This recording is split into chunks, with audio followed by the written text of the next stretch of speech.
your sequin type cover off, and you're going to fold this back over to create your first mountain. And bring it back over and fold it forward and give it a good burnish that way, and fold it back and give it a good burnish that way. And there is your first mountain. Yay! We've got our first mountain. Okay? So that's how you do it. The fact that the Tyvek is in there just strengthens the whole thing. Okay? It just, if this piece were to start to tear, it would not allow it to tear, because it's very difficult to tear this stuff. Very difficult. Okay. So now, we are going, let me make sure I'm in. We are going to fold this top half, as we hold it this way, this top half of this 1/4 inch line. So I'm just going to hold, kind of stick my fingers in there so I kind of know where I'm folding. Because when you get the Tyvek on here, it does make it a little more difficult. And then you want to make sure that you are lining up, flattening out, and lining up both edges, and give that a good burnish. And then we're going to flip this over, and we're going to give it the next mountain fold. We're going to line up these papers, kind of start, let's see, where is that? Okay, so it's not straight, so I have to pull it back, get it straight, and I mean hold it. Because sometimes when you start to burnish this, it's going to move the paper. So if you are not really giving it a good hold on the table, it's just going to move underneath your fingers again. We're going to pull off the cover on the sequin, and we're going to push this down. And you always want to check. We're going to burnish. We're going to flip this around. We're going to, this is the first quarter, the first line of the 1/4 line. So the bottom of this next gusset. We're going to create that fold and burnish, and then bring it back this way and burnish. Okay, now we're going to do the top line of the next gusset, or the bottom line of the next mountain, however you want to look at it. Make sure that you're going from the center, pushing out, and seeing how centered you are with your paper. Hold it nice and snug and burnish. Once you burnish this, this is another double check that you are actually in line once you've finished burnishing it, because if not, you're going to have to maneuver it. Okay, so now you have your 2 mountains done. We're going to flip it over, and we're going to fold our next mountain up. Line it up, start from the center, pushing down and pulling out. And right now the only one I can see, because this white covers my edge a little bit, so I can only see this side. And I am pretty well straight. I'm holding it really hard and getting a nice burnish on there. Open it back up, take this off, and closing it back up, starting in the center and making sure you're nice and straight. Burnish, flip it around. Let's get that. Am I still? Yeah, let's get that flipped over. These, yeah. These hinges have to be able to fold both directions, because that's your page. Going open, closed, you know, this way flip, this way flip. So the more times that you give these a good workout with your bone folder, the easier they're going to be for your pages to lie flat and look nice. Okay, now we're going to do this next top line of your 1/4 inch gusset, checking to make sure we've got that good. We're going to hold it nice and tight, and we're going to get that in there, and it's still nice and tight. And we're flipping it around, and we're making our next mountain. And this works as long as you keep it nice and straight, push in your center, pull out, make sure that you're getting a nice, good, clean line. As soon as you start getting crooked, your pages are going to be crooked in your book. And that's kind of something that everybody notices to me. Open this up. Now, I went over. All you do is grab it and flip it back onto itself if you got some hanging out. Bring it back over, grab the center, push, and burnish it. Open and flip, and get that top 1/4 line again. Open and burnish. Burnish it again this way. And I'm just going to keep going. Top of the next 1/4 line. Push in the center, kind of pull out, make sure we're lined up. That also really helps to get it nice and straight. Okay. Now we're going to flip this over, do our next mountain. Push right there in the center, pull it out, hold it nice and tight, let go of it and push. See now, okay. Now I have it a little crooked. I am hoping you can see this. I'm pushing down on it, and it is coming off the page, and it is over here off the page. So I'm going to push in the center. I'm going to pull this until I get it back straight.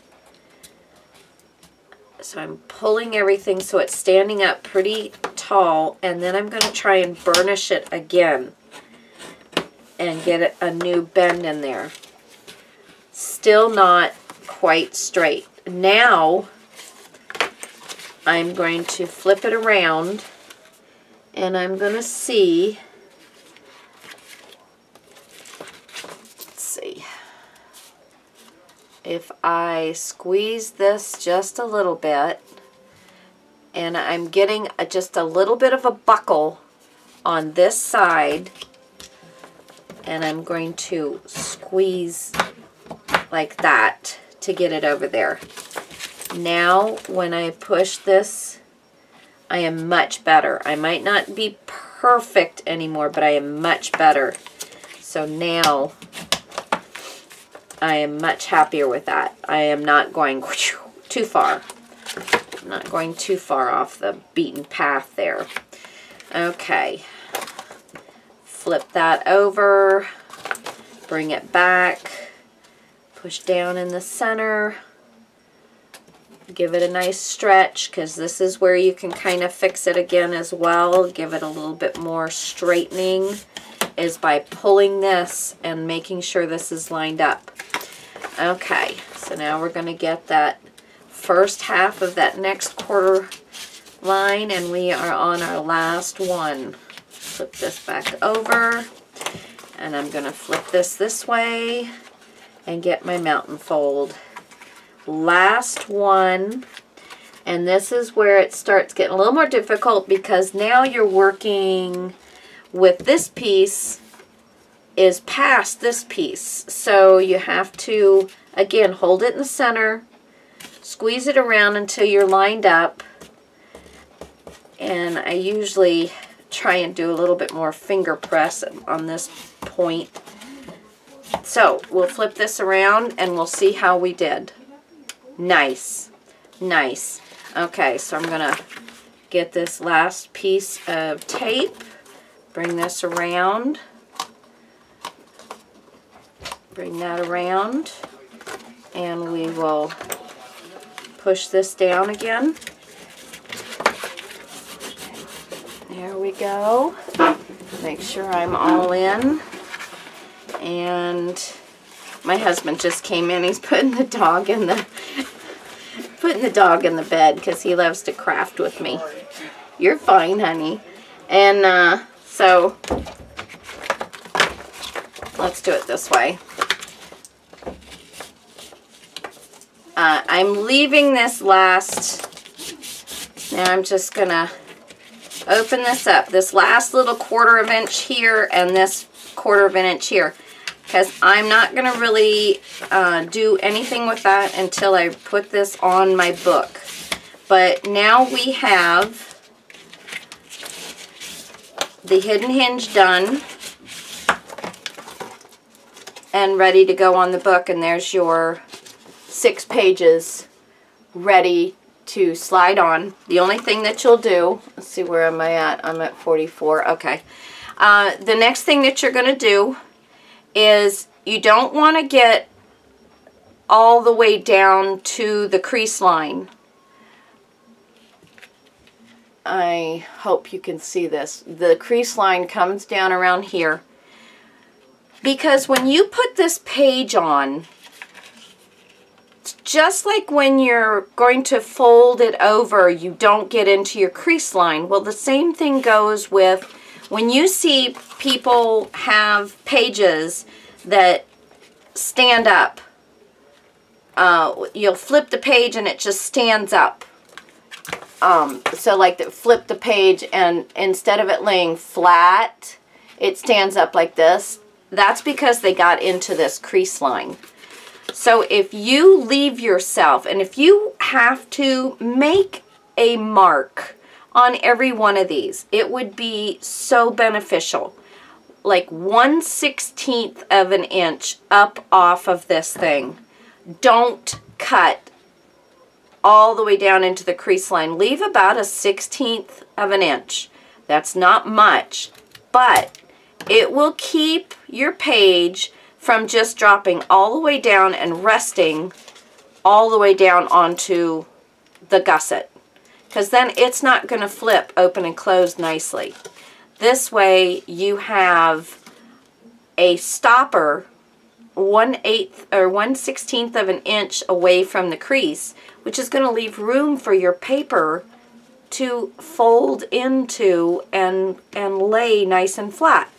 So you want to take all the way from the 1/16 line and give it a cut in.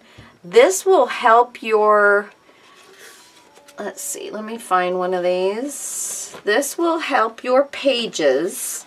Let's find a simple. Let me show you on this side that's not been cut yet. So when you're putting your page down, you're going to, oh, now wait a minute.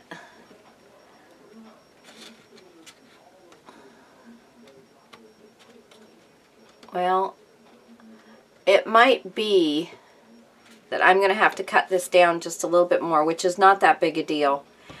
The outside of this is 6 inches, but because I have the strips in there, there's actually a 1/16 of an inch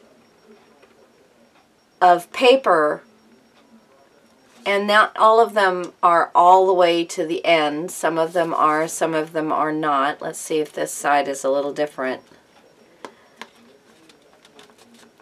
Yeah, see, that one's even a little different than this side, but I don't need it to be that tight. So I will cut one side of this down. And basically all you do is I make a line and I take some heavy scissors and I just cut it down. And I'm going to have to cut it down, I'd say, let me get it on this side and see what I need. And I'll go over that with you, because it's something that, this isn't the first time I've ever done this. See, I really only need, about 1/16 of an inch. So I'm going to take my ruler right now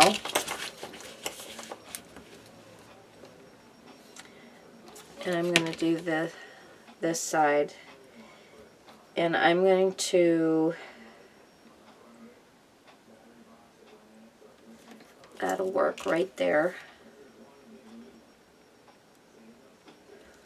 Okay, now I need a pencil right here. Oops. There we go. Okay, so see the line, and then I'm just going to take some of my big scissors here. These aren't really any better than these, it's just they're bigger. And I'm going to cut right along the edge of that line, trying to keep it all in.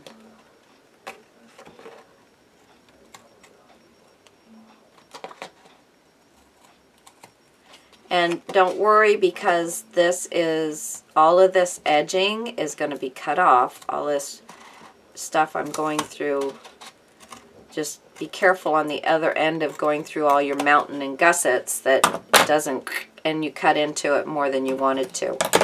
Okay, so another reason to try your stuff, check it out.